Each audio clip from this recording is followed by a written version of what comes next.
Sevgili Kaya LC kanal takipçileri, herkese merhabalar. Bu videomuzda sizlere tek bir elektronik malzeme ile nasıl dünyanın en basit on-off anahtarını, yani aç kapa anahtarını yaparsınız onu göstereceğim.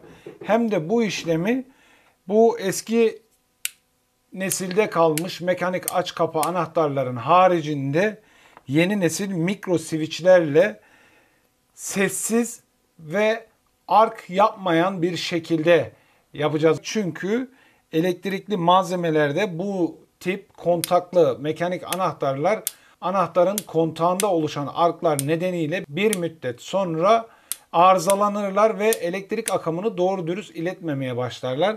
Fakat biz bu işi biraz önce söylediğim gibi yeni nesil mikro switchlerle ve elektronik olarak aç kapa yaptırarak yapacağız arkadaşlar. Dilerseniz daha fazla vakit kaybetmeden hemen devremizin yapımına geçelim. Fakat ondan önce her zamanki gibi kanalımızın gelişimi açısından küçük bir sponsorluk reklamımız var. Onu izleyelim. Daha sonra da dünyanın en basit on-off anahtarı nasıl yapılır hep birlikte onu görelim. JLC PCB firması gördüğünüz gibi arkadaşlar çok profesyonel baskı devreler yapabilen bir baskı devre firması. Bu adamlar 5 tane 10 santime 10 santim kadar PCB'yi 2 dolara basıyorlar sevgili arkadaşlar. Eğer siz de tasarladığınız, çizdiğiniz baskı devreleri profesyonel olarak bastırmak istiyorsanız JLC PCB firmasıyla çalışabilirsiniz arkadaşlar. JLC PCB'nin linki aşağıda açıklamalar kısmında olacak.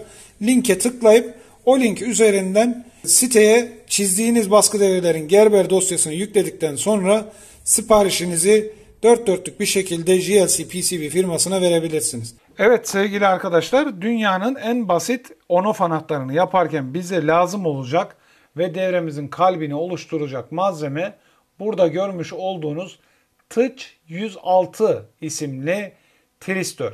TIC106 isimli tristör arkadaşlar. Bu tristörün etrafında kuracağız devremizi ama videonun başında da söylediğim gibi çok basit ve çok kullanışlı olacak bu devremiz. Hemen isterseniz devremizin bağlantılarını yapalım. Bu tristörün hemen şu iki kenarına birer tane mikro switch lehimleyeceğim.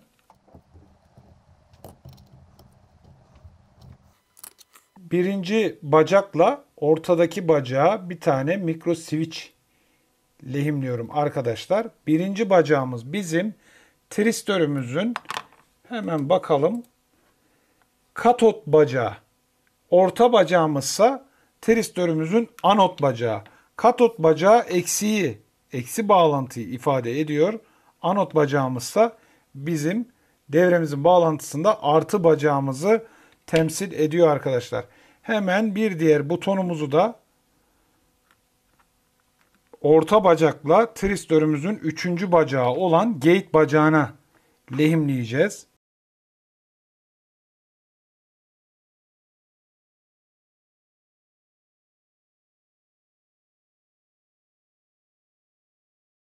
Evet, lehimleme işlemi bittikten sonra hemen bakın 12 voltluk bu otomobil tavan lambası olarak geçen lambayı tristörümün birinci bacağına, yani katot bacağına lehimleyeceğim sevgili dostlar. Ve şimdi sıra geldi devremize voltaj vermeye. Çünkü devremiz bu kadar kolay ve bu kadar basit. Gördüğünüz gibi güç kaynağımda 12 volt gerilimim okunuyor.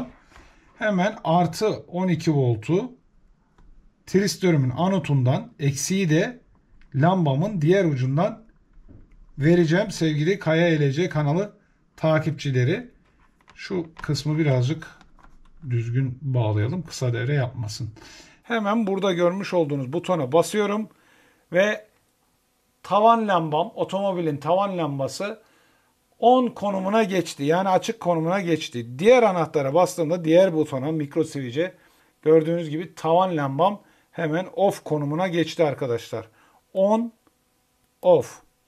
On, off. Gördüğünüz gibi dünyanın en basit anahtarı gayet sağlıklı bir şekilde çalışıyor ve devrenin başında size taahhüt ettiğim gibi tek bir elektronik malzeme ile bu işi yapmış olduk sevgili dostlar. Tristörümüzde en ufak bir ısınma söz konusu değil ki bu lambalar aslında wattlı lambalar, güç çeken, güç harcayan lambalar. Ona rağmen gördüğünüz gibi tristörümde en ufak bir ısınma yok. Dilerseniz hemen bir de bu tristörle 24 voltluk ledimizi çalıştıralım. Bakalım 24 voltta devremiz nasıl çalışacak?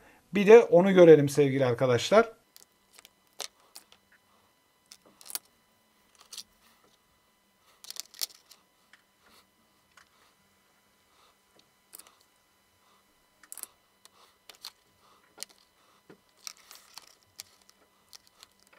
...24 voltluk ledimi on-off devreme bağladım ve güç kaynağımın voltajını 24 volta çıkarıyorum. Gördüğünüz gibi 24.3 volta ayarladım. Hemen on butonuma bastım. Ledim gayet güzel bir şekilde yandı. Off butonuma bastım ve kapattım arkadaşlar. Gördüğünüz gibi gayet şık, gayet estetik ve arksız, sessiz çalışan elektronik bir devre oldu. Gördüğünüz gibi dünyanın en basit on-off anahtarı devremiz arkadaşlar. Şimdi eğer yapacağınız devrelerde bazen yorumlarda geliyor arkadaşlar. Diyorlar ki işte benim otomobilimin tavan lambası ters çalışıyor. Eksisi ters çalışıyor. Artısı ters çalışıyor. Sizin yaptığınız devreyi yaptım, bağladım. Ters olduğu için çalışmadı gibi yorumlar geliyor. Bu gibi durumlar için, ters bağlantılar için arkadaşlar size her iki bağlantı şeklinde de çalışacak bir devre daha göstereceğim. Hemen bu 24 voltluk led'i söküyorum. Butonlarımın bağlantısını da söküyorum arkadaşlar devreden. Bu şekilde çıkardıktan sonra tristörümün yerine bir triac bağlayacağım. BT137 isimli triac bağlayacağım arkadaşlar. Ve bakın şimdi neler olacak gözlemleyin. Tristörlü yaptığımız on-off devresinde bizim devremiz illaki artı ve eksiği doğru yönlü bağlamanız şartıyla çalışıyor sevgili dostlar. Artı ve eksiği ters bağlarsanız tristör tetiklenmeyeceği için devreniz çalışmayacaktır. Sadece doğru bağladığınız durumlarda devreniz çalışacaktır. Ama bu yapacağımız devrede ise bakın hemen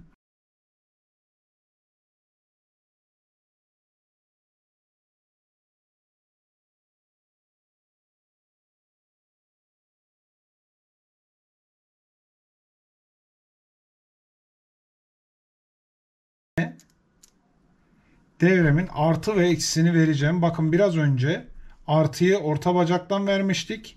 Eksiği de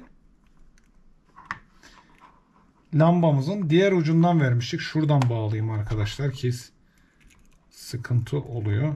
Evet, eksiği de diğer ucundan vermiştik. Şimdi bu lamba 12 volt olduğu için devrenin voltajını 12 volta düşüreceğim. Lamba patlamasın diye. Evet, 12.7 volt. Ve on butonuma basıyorum. Lambam çalıştı. Off butonuna bastım. Lambam kapandı. Bastım, çalıştı. Tekrar bastım, kapandı.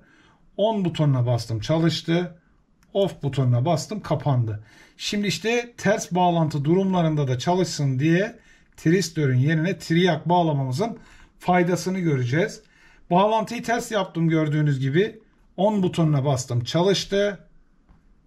Off butonuna bastım, kapandı gördüğünüz gibi. On butonuna bastım, çalıştı. Off butonuna bastım, kapandı. Gördüğünüz gibi ters bağlantıda da devremiz gayet sağlıklı bir şekilde çalışıyor arkadaşlar. Fakat dikkat etmeniz gereken bir nokta şu: devreye bağladığınız yükün yönlü olmaması. Eğer buraya bir led bağlayacaksanız ledin çalışabilmesi için illaki artı ve eksiği ledin polarizasyonunun doğru olacağı şekilde yapmanız lazım. Aksi takdirde ledin artı ve eksisi ters geleceği için devreniz lede giden voltajı açsa dahi lediniz çalışmayacaktır arkadaşlar. Çünkü ledlerin çalışabilmesi için artısının ve eksisinin doğru yönlü verilmesi lazım. Neyse, şimdi devrenin çalışmasını gördünüz. Gayet güzel bir şekilde wattlı da olsa otomobilimizin tavan lambasını çalıştırdığını hep birlikte gördük. Bir de bu lambanın yerine bir motor bağlayalım. Bakalım motoru nasıl çalıştıracak bir onu görelim arkadaşlar. Şimdi hemen buraya bir 6 voltluk motor bağlayacağım. Ve bu motoru nasıl çalıştıracağını hep birlikte göreceğiz. Hemen bağlantımı yaptım ve artı ve eksimi motorumun dönme yönü önemli olmadığı için rastgele verdim arkadaşlar. Gördüğünüz gibi. Şimdi hemen motorun çalışma voltajına düşürüyorum güç kaynağımı. Çünkü bu motor 6 voltluk bir motor. Ve bastım. Gördüğünüz gibi motorum çalıştı arkadaşlar. Bastım durdu. Bastım çalıştı. Ve hemen off butonuna bastım durdu. Gördüğünüz gibi 6 voltluk bu motoru da gayet güzel bir şekilde çalıştırdı. Bu esnada triyağımızda da en ufak bir ısınma söz konusu değil arkadaşlar. Şimdi daha kuvvetli yükler bağlayalım ve bu devre ne kadar sağlıklı çalışıyor, ne kadar istediğimiz performansı sağlıyor hep birlikte onu görelim. Buraya bir kuvvetli motor bağlayacağım sevgili arkadaşlar. Gördüğünüz gibi büyük ve üzerinde drone pervanesi olan bir motor bağlayacağım. Bir de bu motorun çalışmasını görelim hep birlikte nasıl çalışacak.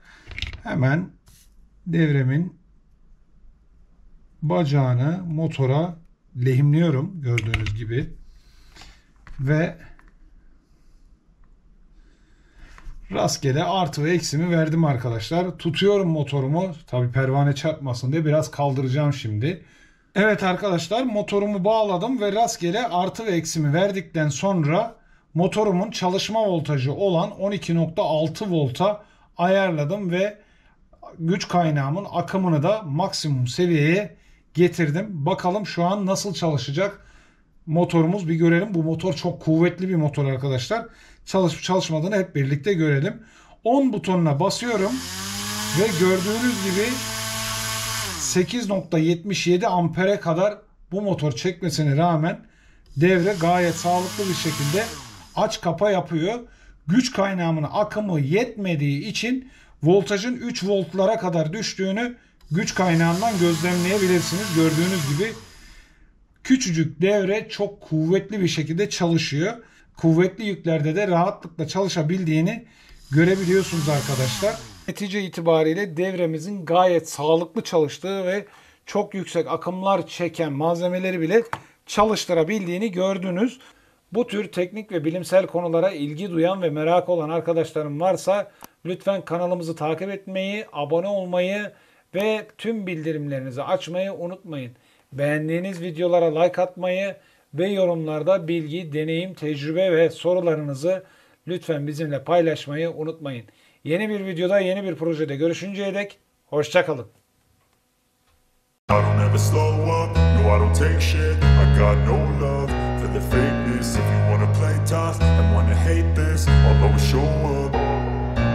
I don't ever slow up, no I don't take shit. I got no love for the fakeness. If you wanna play tough and wanna hate this, I'll always show up and make a statement. I don't ever slow up, no I don't take shit. I got no love